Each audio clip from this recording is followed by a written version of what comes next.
के मंच में सभी मौजूद जो भी हमारे मित्रगण इस समय मौजूद हैं लाइव, उन सभी को मेरा नमस्कार। थोड़ी सी बाधा, थोड़ी सी व्यवधान के बाद आखिर हम एक बार हाजिर हैं अपने इस ज्योतिष संवाद कार्यक्रम को लेकर के।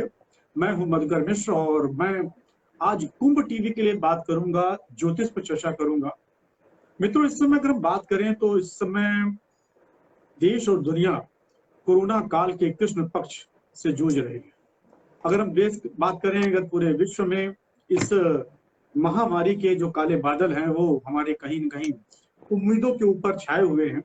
और इस काली घटा को अगर कहें, अगर कहीं दूर हो सकती है तो उसमें कहीं हम एक उम्मीद का जो प्रकाश है वो कहीं ना कहीं हमें ज्योतिष में जाके दिखता है।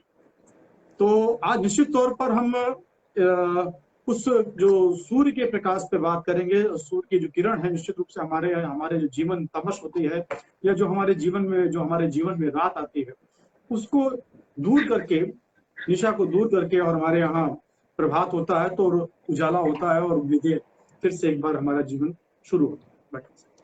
तो आज हम बात भी करेंगे उसी ज्योतिष की, और ज्योतिष में भी बात करेंगे सूर्य, उस देवता की जो प्रत्यक्ष रूप से हमारे सामने है, आप सबके सामने है, और हम इनके दर्शन प्रतिदिन करते हैं।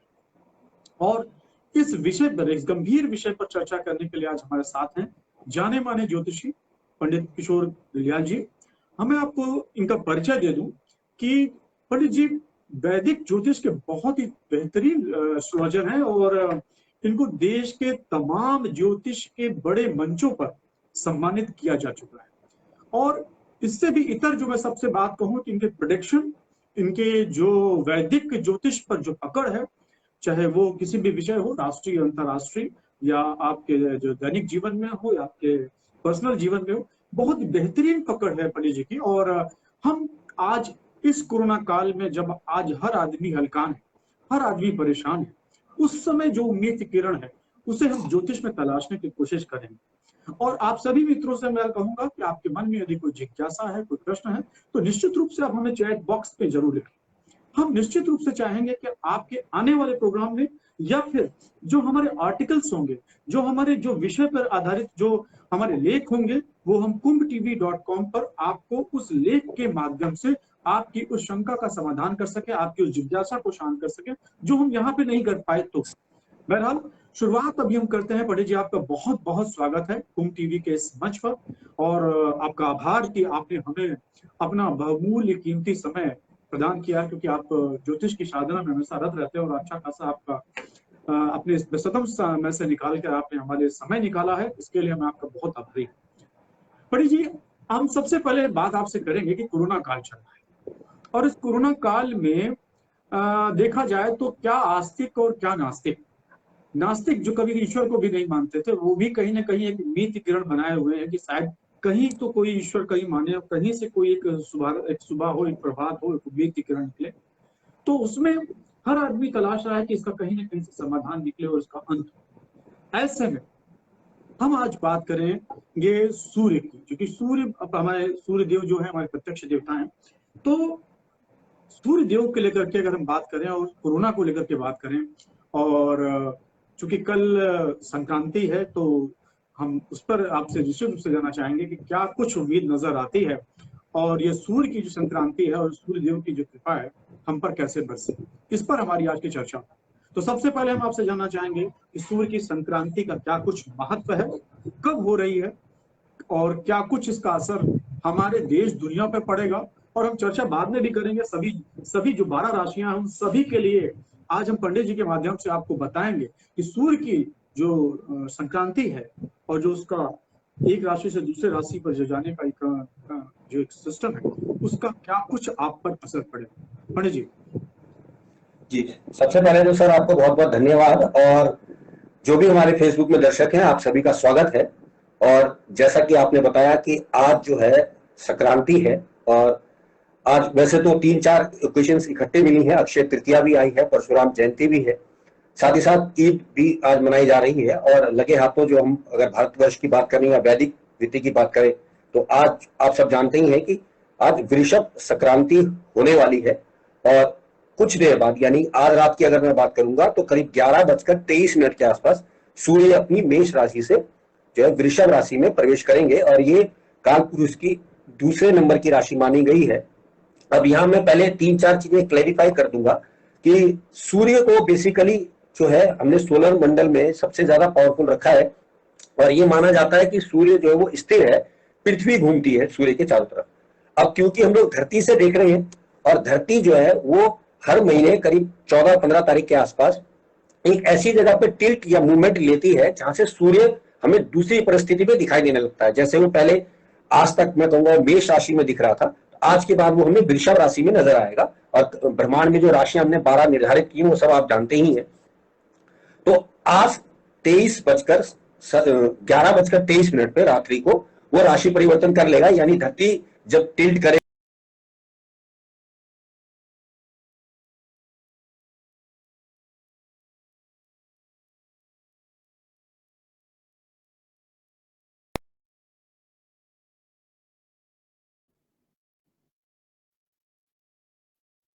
जी उसमें हम लोग ये देखने की कोशिश करते हैं कि धरती पे ये जो ट्रांजिट हुआ है, यानी धरती से जो सूर्य दिखाई दे रहा है वो अब धरती पे क्या प्रभाव देगा। और आप सब अच्छी तरह जानते हैं कि जब जब सूर्य बदलता है तो हम ये देखते हैं कि ऐसे में परिवर्तन होता है, ऋतुएं बदलती हैं। और संभवतः ये जो ऋतुएं बदलती थी और ऐसा जो था वो 6 बार होता था, साल में 6 बार ऐसा होता था ऋतुओं का बदलना बेसिकली। और 12 महीने होते हैं क्योंकि दो दो तरीके से हमने 2-2 महीने का एक उसको दिया है, हम सीजन पे आ गए यहाँ पे। तो उससे सूर्य को 6 वर्ष की महादशा भी दी गई है। खैर एक वो अलग बात हो जाएगी, हम बात कर रहे हैं सिर्फ संक्रांति की। अब संक्रांति का बेसिक मतलब ये कि धरती से देखने पर सूर्य की अब दूसरी राशि नजर आने लगी है। और मैंने पहले स्पष्ट कर दिया कि सूर्य अपने आप जगह स्थिर रहता है, ये आप सब जानते ही समझते ही है। तो अब ये जो होगा तो पहली बात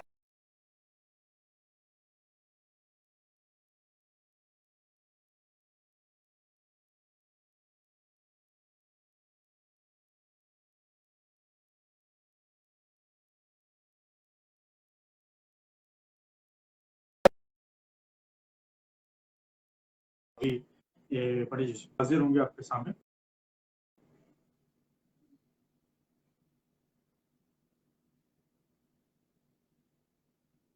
जब हम देखेंगे तो आज का जो दिन है वो हम देख रहे हैं कि आज जो दिन है वो शुक्रवार का दिन है। और शुक्रवार बेसिकली जो है ये खेतीबाड़ी से संबंधित रखा गया है शास्त्रों में। तो ये माना जा रहा है कि ये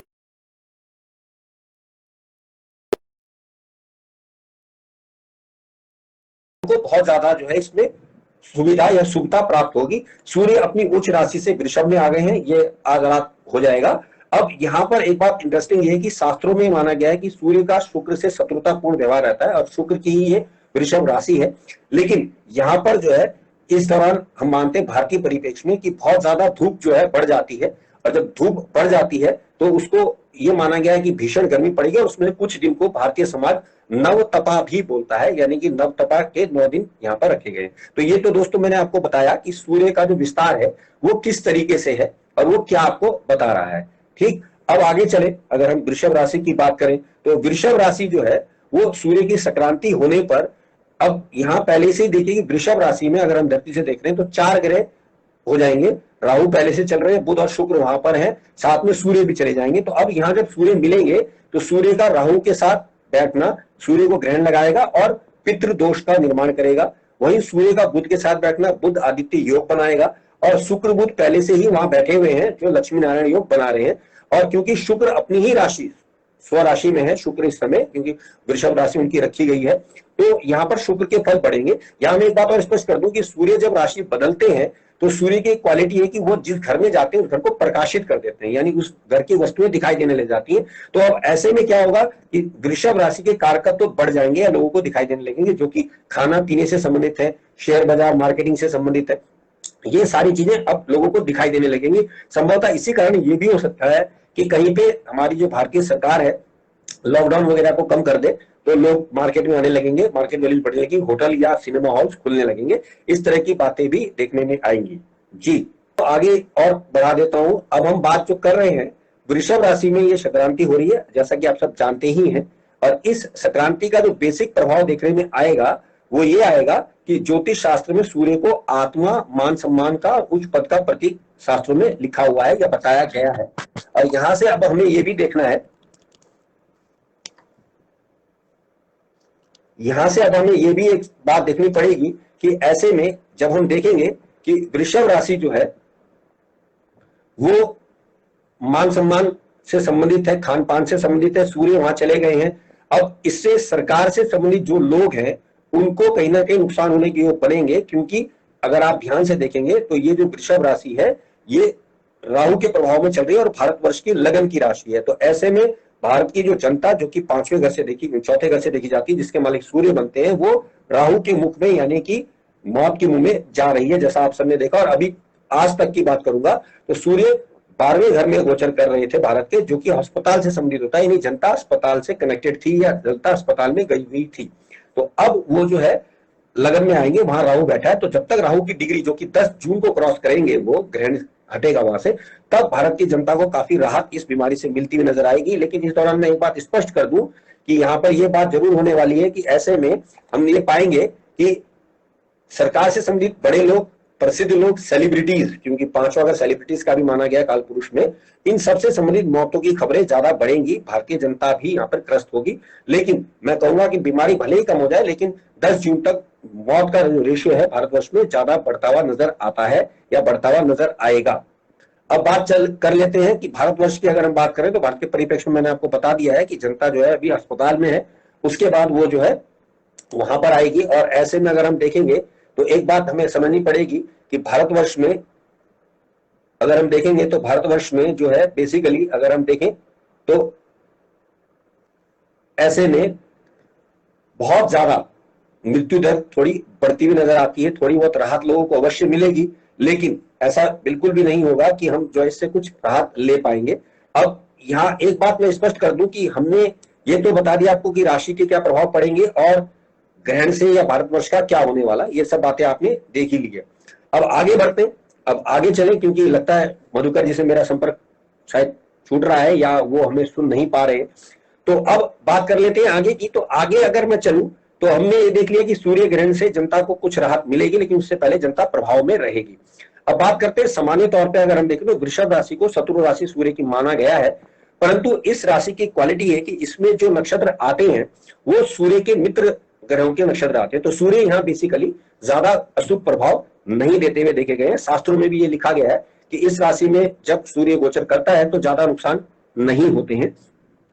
अब कुछ बातें हम ले लेते हैं कि राशियों के हिसाब से जब ये वृषभ राशि का आज जो संक्रांति होगी क्या प्रभाव पड़ेगा। तो अब अगर हम देखें इसको तो सबसे पहले आप सब जानते हैं अकॉर्डिंग टू काल पुरुष मेष राशि पड़ती है। अब मेष राशि की जब हम बात कर रहे हैं तो मेष राशि में अगर आप देखेंगे ध्यान से तो एक तो काल पुरुष की पहली राशि है कुछ भी नया करने की राशि है। अब यहां से अगर सूर्य को देखूं तो सूर्य जो है बेसिकली यहां पर उनके पंचम भाव के मालिक बनते हैं, जो कि संतान से संबंधित होता है।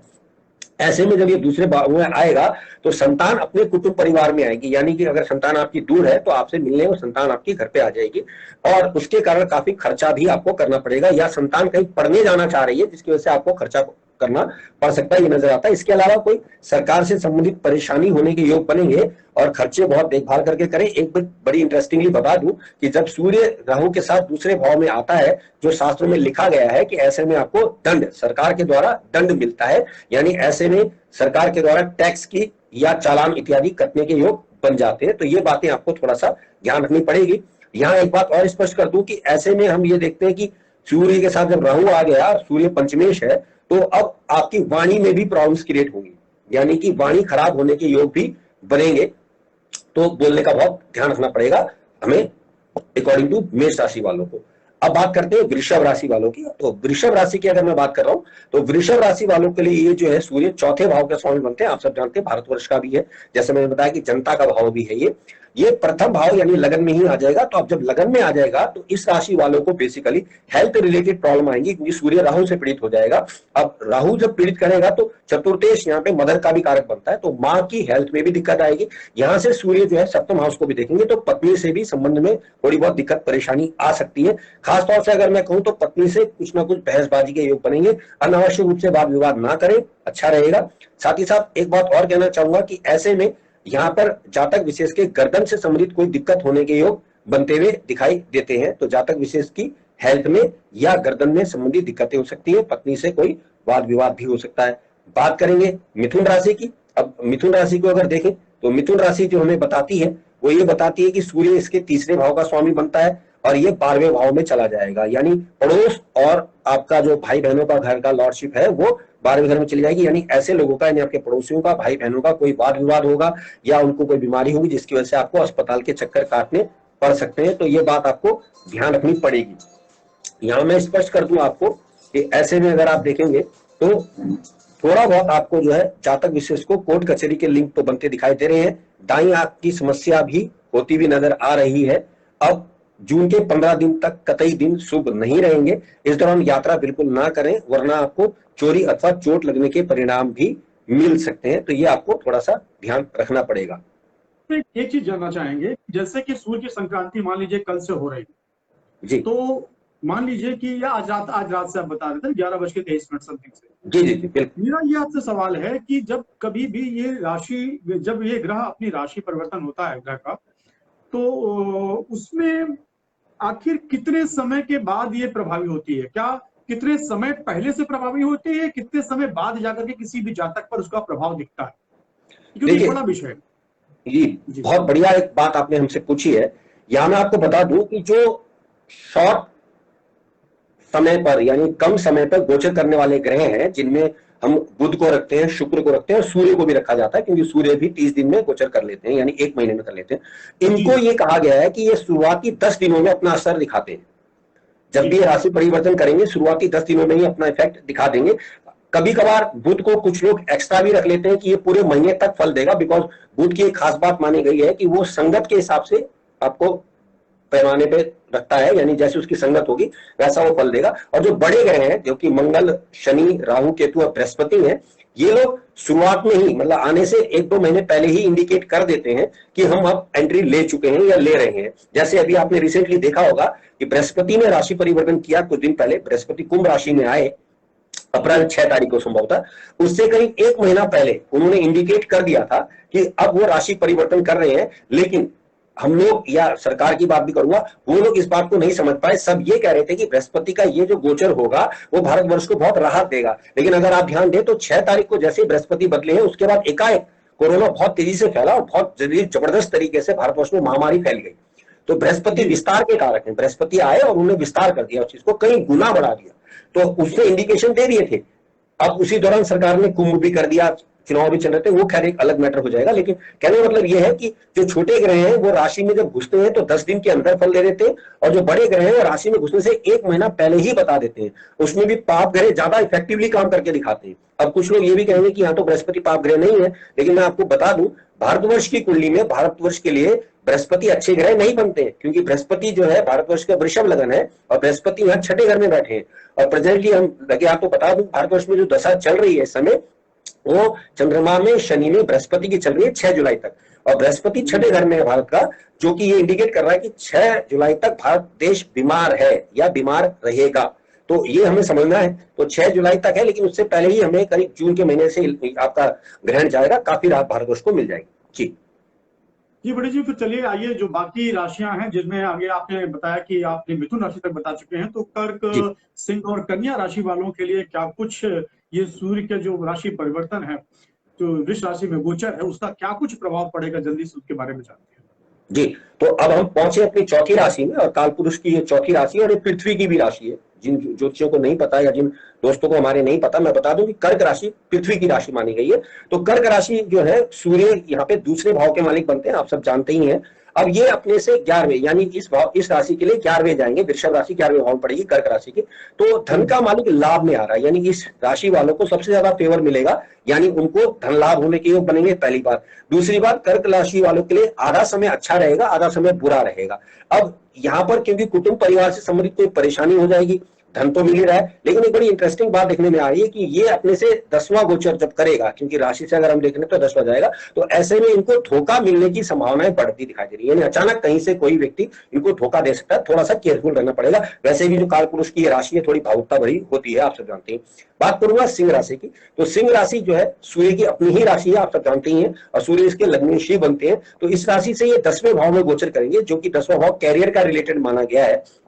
यानी इस राशि वालों को कैरियर से संबंधित कुछ भी होगा, अब डिमोशन भी हो सकता है, प्रमोशन भी हो सकता है, दोनों बातें लागू हो जाएंगी। यहाँ एक बात बड़ी अच्छी है कि इन राशि वालों को जिनको नौकरी नहीं मिल रही थी उनको नौकरी मिल जाएगी, क्योंकि उनका अब शरीर जो है वो दसम हाउस में जाएगा, जो कि कर्म का हाउस है, यानी उनको शरीर को अब काम करना पड़ेगा या उनको काम के योग बन जाएंगे। यहाँ पर एक बात और है कि गोचरीय दृष्टि यहाँ से सूर्य जो है चौथे घर को देखेंगे, चौथा घर जो है वो घर के सुखों का है, तो सूर्य जिसको देखते हैं उसको भी चमका देते हैं या उसको पीड़ित कर देते हैं, क्योंकि उनकी अग्नि उनके रोशनी में देखी गई है। तो ऐसे में घर में अनावश्यक रूप से थोड़ी बहुत उलझने पैदा हो सकती है और पूरे महीने थोड़ा सा गुस्से को संभाल कर चलना अच्छा रहेगा, क्योंकि लगन का मालिक 10वें घर में क्या है, तो आप तेजस्वी हो गए हैं, चौथे घर को देख रहा है, तो घर से भी कहीं ना कहीं थोड़ा बहुत फ्रस्ट्रेशन हावी होगा, तो इस राशि वालों को ध्यान रखना पड़ेगा। बात करूंगा कन्या राशि की। अब कन्या राशि हम सब जानते ही हैं कि ये राशि जो है बेसिकली वो बहुत डेलिकेट राशि मानी गई, काल पुरुष के बीमारियों की राशि मानी गई है। अब यहाँ सूर्य जो बनते हैं 12वें भाव के मालिक बनते हैं, हॉस्पिटल के मालिक बनते हैं।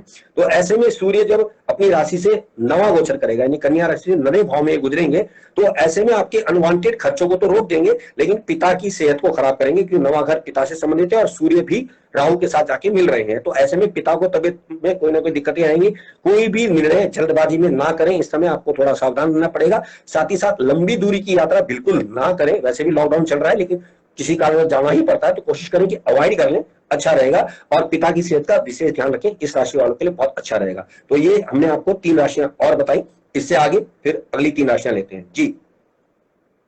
पंडित जी, एक चीज मैं आपसे जानना चाहूंगा कि जैसे कि अभी चूंकि कोरोना काल चल रहा है, तो इस कोरोना काल में ज्योतिषी जो भविष्यवाणियां हैं, उन सभी का जो शुभ और अशुभ प्रभाव है वो व्यक्तियों पर जो कि आज की डेट में घरों में कैद है, तो उनके जो अशुभ और अशुभ प्रभाव है, ऐसे में अगर हम बात करें, सूर्य की ही बात कर रहे हैं, तो ऐसे में चाहे वो हमारे राजनेता हो, चाहे वो राजनीति हो, चाहे वो हमारी अर्थव्यवस्था हो, चाहे वो हमारी सीमाओं की सुरक्षा हो, सीमाओं पे जो खतरा है, इन सब के अगर हम ओवरऑल कंक्लूजन पे अगर हम बात करें, तो अगर ये जो राशि परिवर्तन है सूर्य का विश्व में राशि में जो गोचर है, वो एक शॉर्ट में हम आपसे जानना चाहेंगे कि जो आखिर उसका क्या कुछ प्रभाव कम से कम वृष राशि के गोचर में आप देख रहे हैं, और इसके क्या जो शुभ और अशुभ प्रभाव है उसका अगली राशि तक परिवर्तन तक हमें क्या कुछ इंतजार करना पड़ेगा। जी देखिए, 2 बातें हैं,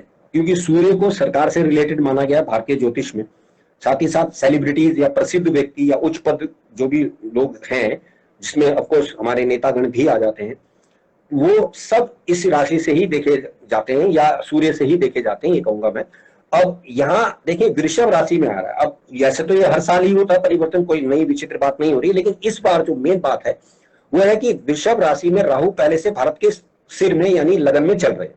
तो अब जो सेलिब्रिटीज लोग हैं वो सूर्य का प्रतिनिधित्व करते हैं, वो राहु के पास जा रहे हैं, राहु के अंदर जा रहे हैं। और क्योंकि पहले से राहु बैठा हुआ, राहु 1.5 साल में गोचर करता है और भारतवर्ष के सिर पे गोचर कर रहा है इस समय, यानी भारत के लगन में कर रहा है। तो जो बड़े बुजुर्ग पॉलिटिशियंस हैं उनको बहुत सावधान रहना पड़ेगा, बड़े बुजुर्ग जो सेलिब्रिटीज हैं उनको बहुत ज्यादा सावधान रहना पड़ेगा, क्योंकि आप एज ए जनता, देश की जनता का प्रतिनिधित्व करते हैं, प्रसिद्ध व्यक्ति हैं, अब राहु के पंजे में जा रहे हैं। राहु जब जकड़ता है तो आपको पता है कि राहु सफरिंग का कारक है। तो आप देखेंगे कि इस समय आपको बहुत सारे प्रसिद्ध व्यक्तियों के बारे में नेगेटिव खबरें मिलेंगी। अब कुछ कतिपय विद्वान ये भी कहेंगे कि हम आपको डरा रहे हैं, ये करें, मैं इस पे नहीं जाना चाहता। देखिए, हम एज ए ज्योतिषी बात करें, हमें पॉजिटिव बात करनी चाहिए, लेकिन जो कुंडली हमें देखकर एनालिसिस बता रही है मैं वो बात भी करूंगा। हाँ, कुछ पॉजिटिव खबरें भी हैं कि जैसे ही 15 जून को सूर्य राहु के कब्जे से बाहर चला जाएगा, ग्रहण हट जाएगा, वहां से भारतवर्ष को काफी अच्छी रियायतें मिलेंगी, राहतें मिलेंगी। लेकिन यहां मैं स्पष्ट कर दूं कि अब जो हम मौतें देखेंगे वो थोड़ी बहुत प्रसिद्ध व्यक्तियों की होती हुई नजर आती है। ऑफकोर्स एज एक फैक्टर है और बीमारी भी एक फैक्टर है, वो भी हम जानते ही हैं, वो सब समझते हैं। लेकिन अब आम जनता को कुछ राहत मिलती दिखाई देगी, लेकिन जो बड़े लोग हैं उनको थोड़ी बहुत दिक्कतें, जो मेरा एक देखने का तरीका है मैं उससे अकॉर्डिंग बात करूंगा, ऐसा होता हुआ नजर आ रहा है। तो कहने का मतलब ये कि थोड़ा सा सावधान रहे, प्रसिद्ध व्यक्तियों को या सरकार से संबंधित लोगों को कुछ ना कुछ गड़बड़ होगी। और एक बात और बता दूं, सरकार से संबंधित कुछ घोटाले भी निकलते हुए नजर आएंगे, या राजनीति से संबंधित कहूंगा मैं, क्योंकि सूर्य को हम राजनीति के लिए भी मान लेते हैं, उनसे संबंधित कुछ घोटाले भी नजर आते, पकड़ते हुए नजर आ रहे हैं। कुछ ना कुछ केसेस ऐसे निकलेंगे जिसमें सरकारी तंत्र भी शामिल होगा, वो सब आप जानते हैं, तो उस पर हम ज्यादा चर्चा नहीं करेंगे जी। बड़े जी, हम लोगों ने जैसे कि अभी हमने जस्ट अभी कर्क, सिंह और कन्या राशि के बारे में जाना, तो मैं अपने जो जिन राशि के बारे में हम चर्चा कर चुके हैं उनके उन्हें और जिन लोगों के अभी राशि के बारे में चर्चा होनी है, जिनके भविष्य जो फल के बारे में, सूर्य के वृष राशि में गोचर का प्रभाव जो पड़ेगा उसके बारे में चर्चा करने के साथ साथ मैं बता दूं कि अभी सिर्फ भविष्य फल तक ही नहीं, अभी हम इन 12 राशियों के बारे में, भविष्य फल के बारे में बात करने के बाद हम बात करेंगे उपाय की। आखिर की जो शुभ और अशुभ जो प्रभाव हमारे ऊपर, जो हमारी विभिन्न राशियों पे पड़ रहा है, उसको कैसे हम सूर्य से संबंधित उपाय कर करके उसे बहुत बेहतर बना सकते हैं, या फिर जो भी तमाम तरह के जो कष्ट हैं या जो उनको कैसे दूर कर सकते हैं। क्योंकि मैं इस पर जरूर चर्चा करना चाहूंगा कि सूर्य जो प्रत्यक्ष, आप सभी जानते हैं कि प्रत्यक्ष देवता है, और अगर अपने पौराणिक इतिहास में जाएं तो प्रभु श्री राम भी सूर्यवंशी थे, और उन्होंने उस पल भगवान सूर्य की साधना की थी और आराधना की थी जिस पर वो रावण से लड़ रहे थे और हताश हो गए थे, लेकिन फिर भी उन्होंने आदित्य स्तोत्र का पाठ करके किस तरह से मतलब रावण पे विजय पाई थी। तो आज भी हमारे सामने जब हमारा मन हताश है, निराश है, और हम इस कोरोना नाम की महामारी से जूझ रहे हैं, लड़ रहे हैं, पूरा विश्व लड़ रहा है, तो ऐसे में हमारी जो मानसिक स्थिति है, जो हमारा मानसिक बल है, उसको बढ़ाने के लिए, जो हमारे सामने महामारी है उस पर विजय पाने के लिए, ये जो हमारे जीवन में चुनौतियां हैं उनसे पार पाने के लिए, उन पर विजय पाने के लिए हमारे लिए सूर्य का कौन सा उपाय बेहतर होगा, वो कौन सा सरल उपाय है, इसके बारे में हम 12 राशियों के कंप्लीट होने के बाद बात करेंगे। तो जिनकी राशियों के बारे में चर्चा हो चुकी है उन्हें भी इस महा उपाय के बारे में जानने के लिए अभी थोड़ा इंतजार बने रहना चाहिए। तो पंडित जी, आइए जानते हैं, चूंकि कन्या राशि तक हम बात कर चुके हैं, तो आइए तुला, वृश्चिक और धनु के बारे में जानते हैं। जी, तो अब हम बात करेंगे तुला राशि की। और तुला राशि आप सब जानते ही हैं, बेसिकली व्यापार से संबंधित राशि मानी गई है, और ये सूर्य की नीच राशि भी मानी जाती है। अब सूर्य जो है वो यहाँ 11वें भाव के स्वामी बनते हैं, क्योंकि लाभ का भाव होता है, बड़े भाई का या पिता के बड़े भाई का भाव होता है। ये स्वामी जब जो है वो अपने से अष्टम गोचर करेगा, इस राशि के लिए सूर्य अष्टम भाव में गोचर करेंगे। तो अब ऐसे में अगर हम देखें तो तुला राशि का जो स्वामी बनता है वो भी शुक्र ही बनता है, वो भी अपने से अष्टम गोचर कर रहा है। तो इस राशि वालों को बहुत सावधान रहना पड़ेगा, एक घातक योग उनकी कुंडली में आएगा। अब क्यों आएगा, वैसे तो हर साल होता है, लेकिन क्योंकि इस बार राहु के साथ आ रहा है, जो मेन बात है कि आपका जो लग्न स्वामी है यानी आपकी राशि का स्वामी वो राहु के साथ, आपके जो 11वें भाव का स्वामी वो भी अब राहु के साथ आ गया है। तो इस तरह से इसको ज्यादा से ज्यादा गड़बड़ होने के योग बनेंगे, जो जातक विशेष को हेल्थ की प्रॉब्लम तो देंगे ही देंगे, धन की प्रॉब्लम भी क्रिएट करेंगे। और यहाँ पर एक बात बता दूं कि हेल्थ में बेसिकली लीवर की प्रॉब्लम आती हुई दिखाई देती है, क्योंकि 7वां घर तुला का बनता जो है कालपुरुष में वो लीवर संबंधित माना गया है। यहाँ एक बात और भी है कि कोई करीबी लोग, क्योंकि 7वां घर तुला राशि का व्यापार का है, वो आपको धोखा देगा या धोखा देने का प्रयास करेगा, बहुत ज्यादा सावधान रहें। अष्टम भाव से संबंधित काम करने वालों के लिए थोड़ी सी राहत मिलेगी। अब अष्टम भाव के लोग कौन है ये मैं आपको बता दूं। नंबर 1 जो ज्योतिषी लोग हैं, नंबर 2 जो इंश्योरेंस का काम करते हैं, नंबर 2 रिसर्च के क्षेत्र में जो लोग हैं, ऐसे लोगों को बहुत ज्यादा अच्छे फल मिलेंगे, क्योंकि एक तो लॉर्डशिप अपने से अष्टम जा रही है, और जो सूर्य एकादश का मालिक है वो भी अष्टम में आ गया। तो लाभ कन्वर्ट हो रहा है आपका गुप्त चीजों में, यानी कि अगर आप रिसर्च वगैरह करना चाह रहे हैं या शोध वगैरह करना चाह रहे हैं, जो कि इंश्योरेंस से संबंधित चीजें करना चाह रहे हैं, उनके लिए तो अच्छा रहेगा, लेकिन ओवरऑल तुला राशि वालों को बहुत ज्यादा सावधान रहने की जरूरत रहनी चाहिए। बात करेंगे वृश्चिक राशि की। अब वृश्चिक राशि के लिए सूर्य 10वें घर के मालिक बनते हैं, जैसा कि आप जानते हैं 10वां घर कैरियर का माना गया है। अब ये सूर्य जो है 7वें भाव से गोचर करेगा इस राशि के, तो अब जो 10वें घर का मालिक है वो अपने से 10वें गोचर करेगा। तो ऐसे में हम मान रहे हैं कि ये जो है व्यापार के घर से सूर्य का गोचर, यानी अब आपके काम व्यापारिक संबंधित काम बनेंगे, लेकिन क्योंकि ये पत्नी के घर से गुजर रहा है, आपके पार्टनर के घर से गुजर रहा है, तो उनसे आपका मतभेद होने के योग बनेंगे, जीवन साथी से मतभेद होगा। कुछ लोगों का जो प्रॉब्लम पहले से क्रिएट चल रही है उनका अलगाव यानी तलाक वगैरह भी हो सकता है। साथ ही साथ एक बात और ध्यान देनी पड़ेगी हमें, व्यापार में खासतौर से काम में आपको रुकावटें के योग बनेंगे, क्योंकि सूर्य को थोड़ा सा हम मानते हैं कि वृश्चिक राशि में कर्मेश है, अब वो अपने से दशम गोचर करेगा तो रुकावट देगा, थोड़ा सा काम में परेशानी होगी, लेकिन चिंता ना करें। लेकिन 2 बातों का ध्यान रखें कि खामखा किसी भी बात पर वाद विवाद ना करें, गुस्सा बिल्कुल ना करें, तो उनको काफी राहत मिलेगी। पेशेंसली निकाल लें तो समय ठीक रहेगा, बिकॉज जो इसके लगन का जो मालिक बनता है मंगल, वो भी अब नीच राशि में कुछ दिनों बाद भ्रमण करेगा, तो इसको थोड़ा सा आपको गुस्से से बच के चलना पड़ेगा। बात कर लेते हैं धनु राशि वालों की। धनु राशि के लिए सूर्य 9वें भाव के मालिक बनते हैं, जो कि भाग्य और पिता का भाव बनता है, और वो जो है यहाँ से सूर्य जो छठे भाव में गोचर करेगा, और ये गोचर बहुत अच्छा माना गया है क्योंकि छठे भाव से पाप ग्रह, खासतौर से क्रूर ग्रह जो कि सूर्य है, उनका गोचर अच्छा माना गया है। परंतु भाग्य को यहाँ ग्रहण भी लगेगा क्योंकि सूर्य राहु के साथ आ जाएंगे, भाग्य स्वामी है। पिता की हेल्थ में खराबी आएगी, पिता के बनते कामों में रुकावट आएगी, आपको नौकरी में दिक्कतें आएंगी। साथ ही साथ यहाँ पर थोड़ी सी आपको सावधानी रखनी पड़ेगी, बॉस वगैरह से खामखा वाद विवाद ना करें, बचने का प्रयास करें। तो शनि की 7.5 भी आप लोगों को इस समय चल रही है, तो एक तो काम में रुकावट वैसे आएगी, भाग्य में रुकावट वैसे आएगी, पिता की सेहत खराब होगी, नौकरी में दिक्कतें होंगी। तो कुल मिला के ये राशि का गोचर, हालांकि कहा तो ये जाता है कि शुभता होती है क्योंकि छठे घर से गुजर रहा है, लेकिन वो राहु के साथ आ गया और भाग्य स्वामी है। तो थोड़ा सा केयरफुल रहें, प्यार से समय निकालें, खासकर जो शुरू के 15 दिन है, जो मई का महीना है, वो थोड़ा सा पोलाइटली निकालें तो अच्छा रहेगा।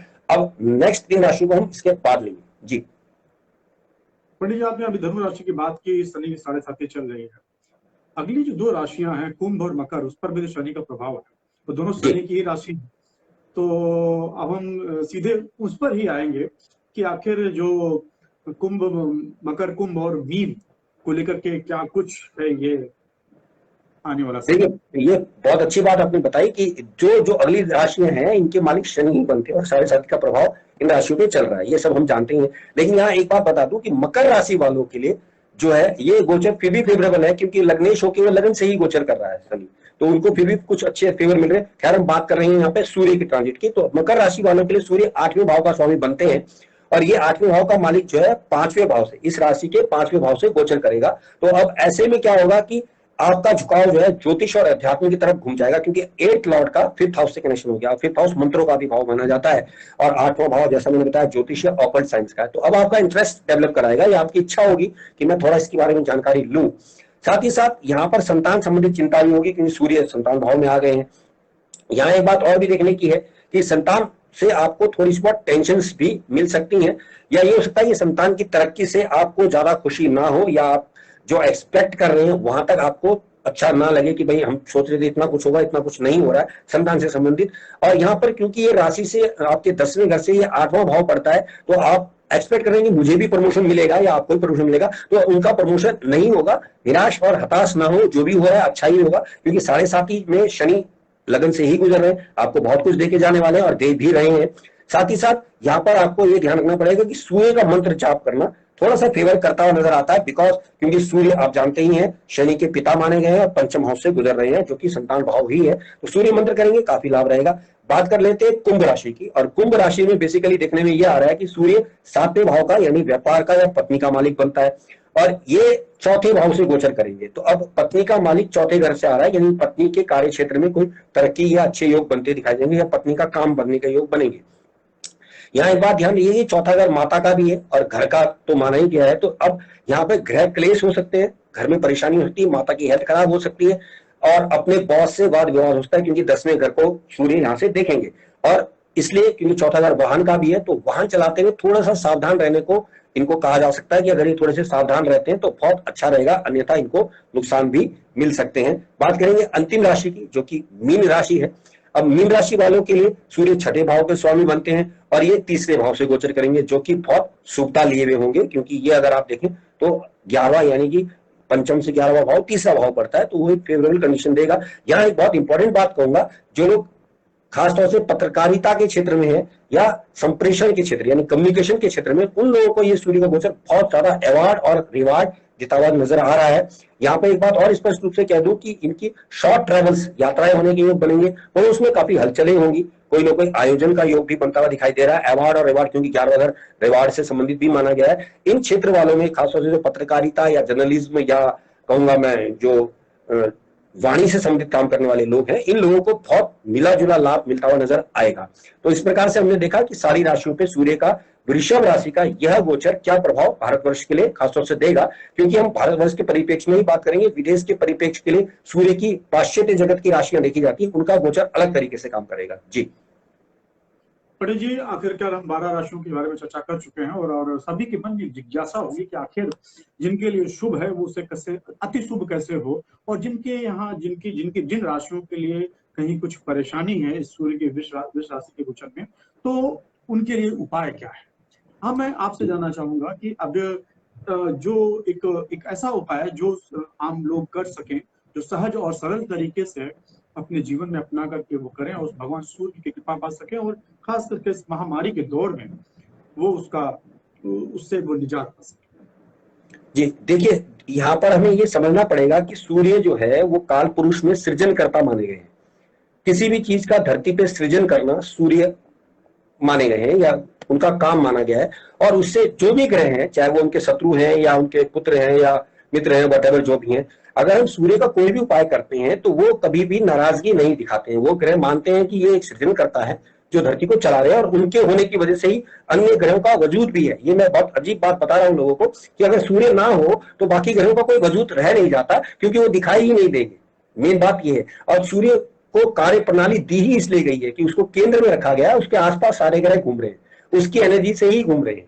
तो अब सूर्य के उपाय जो कि शास्त्रोक्त उपाय जो दिए गए हैं, और मैं उस पर ज्यादा फोकस करना चाहूंगा क्योंकि कुछ कतिपय विद्वान अलग अलग उपाय भी देते हैं। सबसे बेस्ट उपाय तो है सूर्य गायत्री का जाप करना।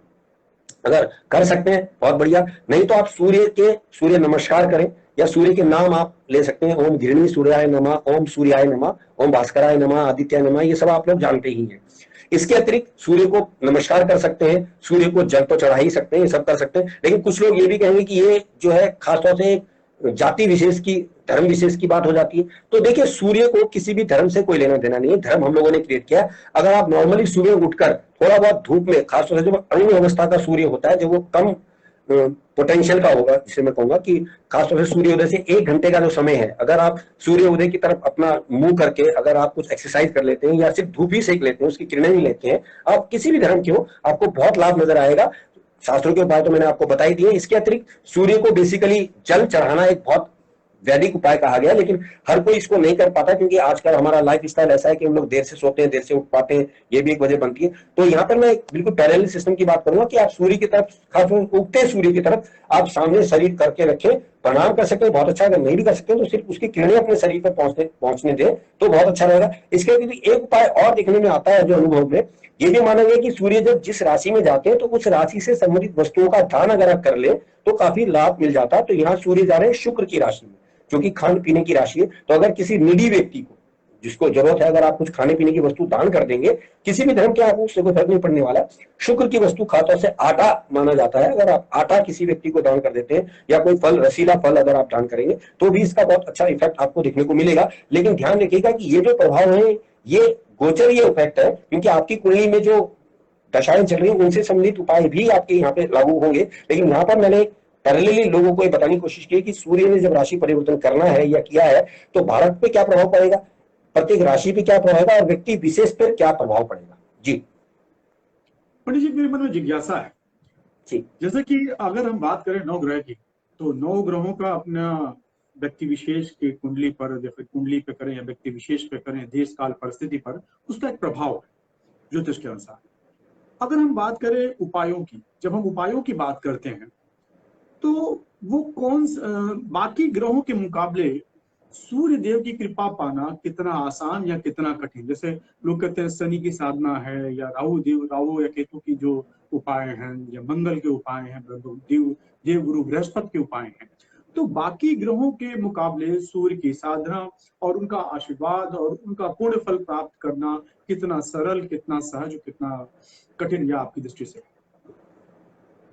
नहीं, देखिए, सबसे पहली बात तो मैं आपको बता दूं कि ये बहुत अच्छा क्वेश्चन आपने पूछा है। अब यहाँ हमें एक चीज समझनी है पहले तो, जो सृष्टि जब रची गई है तो सृष्टि को रचने के कारण में ही सूर्य शामिल हो गए, क्योंकि सूर्य के बिना सृष्टि नहीं हो सकती थी। और इसीलिए जो हमारे संभवतः विद्वान रहे हैं उन लोगों ने जो लगन यानी शरीर का जो प्रतिनिधित्व करने वाला ग्रह है उसको सूर्य को रखा है। जबकि आप देखिए, लगन को मंगल से माना जाता है, मेष राशि से आरंभ होता है, लेकिन उसको उन्होंने कारकत नहीं दिए शरीर के। शरीर का मुख्य कारक जो है वो सूर्य को माना गया है। कतिपय कुछ विद्वान हड्डियों का कारक भी इसको कह देते हैं, यानी स्केलेटल सिस्टम का कारक भी मानते हैं। इस पे अलग अलग भ्रम है, लेकिन हम सिर्फ कारक की बात कर रहे हैं। इसके अलावा जातक विशेष का धरती पे आके जो मेन काम है धर्म का, या जो उसको करने के लिए कहा गया है, यानी जो धर्म को तो हम जाति से जोड़ रहे हैं वो वाली बात नहीं मैं करूंगा कि वो धरती पे आया क्यों है, उसको नवा घर दिया गया। नवे घर का भी कारक इंटरेस्टिंगली मैं आपको बताऊं सूर्य ही माना गया है। तो सूर्य इस प्रकार से 2 घर के कारक माने गए। हालांकि बृहस्पति को अन्य घर भी दिए गए, लेकिन 2 मेन घर, यानी धरती पे जब आप आए तो आपको क्या करना है क्या नहीं करना वो, और धरती पे आप जो आए हैं, बेसिकली शरीर, दोनों का प्रतिनिधित्व हमारा सूर्य कर रहा है। अब सूर्य को ही अगर हम बलिष्ठ करके चलते हैं, नो मैटर कोई भी कुंडली हो, कति पे कुछ विवाद उस पर विवाद भी कर सकते हैं, तो मैं उस पर नहीं जाऊंगा, लेकिन मैं कहूंगा कि अगर हर व्यक्ति सूर्य को अच्छा करके चलता है, उसको कभी जीवन में नुकसान नहीं हो सकते। कुछ कतिपय विद्वान ये कह सकते हैं कि शनि के लग्नों के लिए खराब है या शुक्र के लग्नों के लिए खराब है, वो एक अलग बातें हो जाएंगी, उसमें हमें और डीपली जाना पड़ेगा। लेकिन मेन बात सिर्फ ये है कि अगर आप प्रत्येक व्यक्ति, देखिए शास्त्रों में क्लियर ये लिखा हुआ है कि प्रतिदिन सुबह उठकर ब्रह्म मुहूर्त में आप जो है स्नान आदि करके सूर्य को जल चढ़ाएं या सूर्य को नमस्कार करें। उन्होंने किसी धर्म के लिए नहीं कहा, उन्होंने ये नहीं कहा कि हिंदू ही ऐसा करें या कोई अन्य धर्म का व्यक्ति ना करे, उन्होंने जगत के लिए कहा, क्योंकि भारत जगत कल्याण की बात करता है, वसुधैव कुटुंबकम की बात करता है। तो वो ये कहते हैं कि प्रतिदिन उठिए ब्रह्म मुहूर्त पे, क्योंकि उस समय फेफड़े सबसे ज्यादा काम कर रहे होते हैं और ऑक्सीजन की सबको जरूरत पड़ती है, आप सब जानते हैं प्राणवायु है। तो ब्रह्म मुहूर्त जो कि सूर्य उदय से करीब करीब 96 मिनट पहले लग जाता है, डेढ़ घंटा करीब पहले लग जाता है ब्रह्म मुहूर्त, तो वो अगर आप उठते हैं करते हैं, हालांकि करना थोड़ा मुश्किल होता है, ये सब बातें हैं, लेकिन अगर कर लेते हैं उस दौरान आप नहा धोकर ध्यान पूजा अर्चना कर लें और जब सूर्य उदय हो तो आप सूर्य उगते सूर्य के दर्शन करें, तो आपके शरीर में इम्यूनिटी बढ़ जाएगी, जो कि शरीर को यानी कि लगन को मजबूत करेगी। साथ ही साथ मानव आप धरती पे किस लिए आए हैं इस बात को भी क्लियर करेगी, जो हमारे शास्त्र बहुत अच्छी तरीके से बता रहे हैं। तो अगर हम ये कर सके तो बहुत अच्छा, और अगर नहीं कर सकते तो सिर्फ थोड़ी बहुत धूप भी अगर आप ले लेते हैं, जो कि आजकल की कोरोना काल के लिए मैं कहूंगा बहुत अच्छी है, इम्यूनिटी बूस्ट का काम करेगी। आप सब जानते हैं कि विज्ञान भी इस बात को मान रहा है कि अगर जो व्यक्ति थोड़ी देर तक धूप में बैठेगा, उसको कोरोना के जो सिम्टम्स हैं वो थोड़े कम हो जाएंगे या कोरोना उस तक नहीं पहुंच पाएगा, क्योंकि वायरस को जलाने की यानी सूक्ष्म जीव को जलाने की ताकत भी धूप में ही है। ये सब बातें भी देखने की है। तो ये बात ध्यान रखिए कि यहाँ धर्म विशेष से छोड़कर मानव विशेष की अगर हम बात करें, और अगर सूर्य की कुछ नहीं भी कर सकते तो थोड़ा सा धूप जरूर लें, क्योंकि उससे विटामिन डी भी मिलेगा, जो विज्ञान मानता है, जो हड्डियों का कारक है खास तौर से, और आपको जीवन जीने की एक ललक मिलेगी, आपको कुछ करने का मन करेगा, क्योंकि सूर्य आपको कारक के रूप में कॉन्फिडेंस बढ़ा देते हैं। सूर्य को अननेस का कारक माना गया। आपको धरती अच्छी लगेगी, दुनिया अच्छी लगेगी, तो आप अच्छा काम करना चाहेंगे, अच्छा जीना चाहेंगे। ये बेस्ट उपाय के तौर पर हम इसको समझ सकते हैं। जी बड़ी आपने अपने अनमोल समय में से निकाल करके और लाइव हमारे साथ जुड़ने के लिए समय निकाला, इसके लिए हम आपका बड़ा धन्यवाद देते हैं। और मैं धन्यवाद उनका भी देता हूं जिन्होंने धैर्य पूर्वक इस पूरे कार्यक्रम को सुना है। और आशा करता हूं कि जो ये आज ज्योतिष संवाद का जो विषय था हमारा सूर्य देव पर आधारित था और सूर्य की संक्रांति पर, इससे आपने निश्चित रूप से लाभ उठाया होगा। और यदि आपके मन में कोई जिज्ञासा है और तो या चाहे वो उपाय को लेकर के हो, चाहे वो आपके राशि के संबंधित राशि पर पड़ने वाले प्रभाव को लेकर के हो, निश्चित रूप से आप हमें इस अपने मैसेज बॉक्स पर लिखें, ताकि हम आपकी उस जिज्ञासा को अपने आर्टिकल के माध्यम से kumbhtv.com पर हम आपको उसको पूरा कर सकें, क्योंकि यहाँ पर समय की सीमा है। और उसमें हम, अगर आप व्यक्तिगत रूप से भी चाहें तो पंडित जी से जुड़ सकते हैं, आप अपना समय इसमें अपने आप सवाल भेज सकते हैं, और निश्चित रूप से हम चाहेंगे कि उसमें हम वो आपको वो बता सकें। और हमारा प्रयास जो होगा, जो इस ज्योतिष का ये जो मंच है और कुंभ टीवी के माध्यम से हमारा पूरा प्रयास होगा कि हम आपकी जो विश्वसनीयता है उसकी कसौटी पर खड़े उतर सकें, और जो भी हमारे उपाय हैं वो बहुत ही सरल सहज रूप से हो, व्यवहारिक हो, जिसे किसी भी धर्म विशेष को मानने में या अपनाने में कोई दिक्कत ना हो, और साथ ही साथ वो प्रभावी भी हो, अनुभूत किए हुए हो, जो आपको भी काफी शुभ प्रभाव आपके जीवन में डाल सके। पंडित जी, आपका बहुत बहुत धन्यवाद, आपने हमें